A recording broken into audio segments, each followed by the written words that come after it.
Super 6 updates చూద్దాం. Vijayawada SC ST కోర్టులో Vallabhaneni Vamsi self affidavit దాఖలు చేశారు. సత్యవర్ధన్ కిడ్నాప్ కేసుతో తనకు సంబంధం లేదని వంశీ అఫిడవిట్ లో తెలిపారు.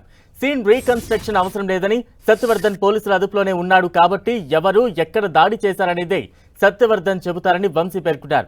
మరోవైపు వంశీ పోలీస్ కస్టడీ పిటిషన్పై విచారణ రేపటికి వాయిదా పడింది. జైల్లో ప్రత్యేక వసతుల కోసం వంశీ దాఖలు చేసిన పిటిషన్ పైన విచారణ జరిపిన కోర్టు సూపరింటెండెంట్ కు నోటీసులు ఇవ్వాలని వంశీ తరపు లాయర్లకు జడ్జి ఆదేశించారు. జైలు సూపరింటెండెంట్ రిప్లైను బట్టి వసతుల కల్పనపై రేపు నిర్ణయం తీసుకుంటామని తెలిపారు. మరోవైపు వంశీ బెయిల్ పిటిషన్పై కౌంటర్ దాఖలకు పోలీసులు సమయం కోరారు.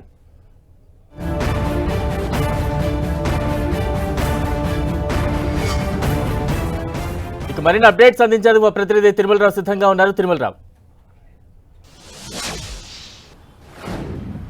బలరాం, ఈరోజు విజయవాడ ఎస్సీ ఎస్టీ స్పెషల్ కోర్టులో సంబంధించి వంశీ కేసు సంబంధించి కస్టడీ పిటిషన్, అదేవిధంగా అతని ఆరోగ్యానికి సంబంధించి 2 పిటిషన్ల మీద వాదోపవాదాలు జరిగినాయి. మరో పిటిషన్ బెయిల్ పిటిషన్ మీద కూడా ఈరోజు వాదోపవాదాలు జరగాల్సి ఉంది. అయితే బెయిల్ పిటిషన్ సంబంధించి ఎవరైతే ఉన్నారో పబ్లిక్ ప్రాసిక్యూటర్ కౌంటర్ దాఖలు చేయాలంటే నాకు 2 రోజులు సమయం కావాలంటూ అడగడంతో ఈ బెయిల్ పిటిషన్ రేపటికైతే వాయిదా వేయడం జరిగింది. ఇప్పటికే దీనికి సంబంధించి కస్టడీ పిటిషన్, అదేవిధంగా హెల్త్ సంబంధించి 2 పిటిషన్ మీద వాదోపవాదాలు జరిగాయి. కస్టడీకి ఇస్తే మరికొన్ని విషయాలు బయటకు వస్తాయి. వంశీని కస్టడీకి కావాలంటూ ఇప్పటికే విజయవాడ పోలీసులు 10 రోజులు కస్టడీ పిటిషన్ దాఖలు చేయడం జరిగింది. వంశీని విచారించడం వల్ల ఎలాంటి ప్రయోజనం లేదు, వంశీకి సత్యవర్ధన్ మధ్య ఎలాంటి విభేదాలు లేవు, కావాలనే పోలీసులు ఒక కిడ్నాప్ కేసు క్రియేట్ చేశారు. సత్యవర్ధన్ గతంలో గన్నవరం టీడీపీ కార్యాలయం మీద దాడి కేసుకు సంబంధించి అతను ఈ కేసుకు నాకు సంబంధం లేదు అంటూ స్వచ్ఛందంగానే పిటిషన్ రిటర్న్ తీసుకోవడం జరిగింది. అదేవిధంగా తన వాంగ్మూలం కూడా న్యాయమూర్తి ముందు వాంగ్మూలం ఇచ్చాడు. అందువల్ల కస్టడీ తీసుకోవాల్సిన అవసరం లేదంటూ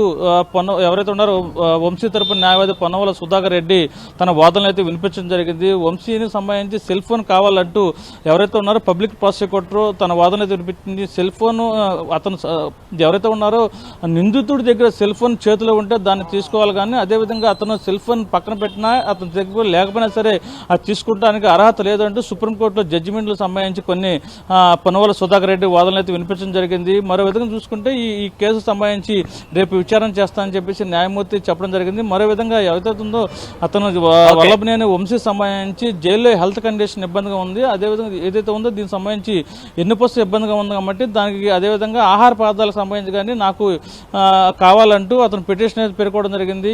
వీటికి సంబంధించి జైలు సూపరింటెండెంట్కి నోటీసులు ఇవ్వండి, జైలు సూపరింటెండెంట్ రిప్లై ఇచ్చిన దాని ప్రకారము దీని మీద రేపు వద్దన వాదనలు అయితే వినిపిస్తారని చెప్పేసి న్యాయమూర్తి చెప్పడం జరిగింది. ఏదైనప్పటికీ ఈ కేసు సంబంధించి ఈ రోజు ఎస్సీ ఎస్టీ కేసు సంబంధించి హాట్ గా జరిగిందని చెప్పాలి వాదనలు.